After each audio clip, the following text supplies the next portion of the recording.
அன்பான சகோதரா கேளு, ரட்சிக்கப்படாதவனுக்கே தேவன். இன்னும் சொல்ல போனா எனக்கு ரொம்ப இந்த வேதத்தை வாசிக்கும் போது காக்கை குஞ்சுகள் கூப்பிடும் போதெல்லாம் செவி கொடுக்கிறார். ஒரு அல்லேலூயா சொல்லுங்க.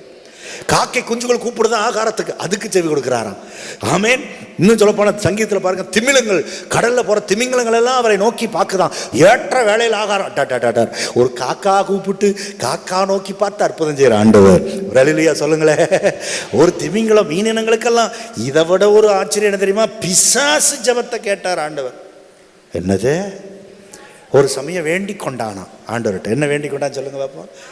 ஆண்டவரே என்ன செய்யுங்க, எங்கே கொண்டு போய் துரத்தி விடுங்க.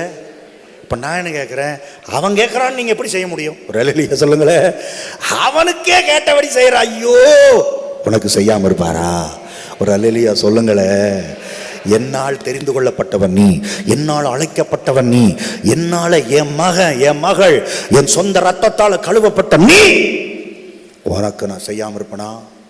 உனக்கு நான் பதில் கொடுக்காம இருப்பனா? ஒரு அல்லேலூயா சொல்லுங்க.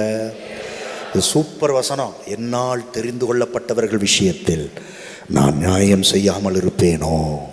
ஒரு அல்லேலூயா சொல்லுங்க. என் அன்பு தேவ பிள்ளையை சோர்ந்து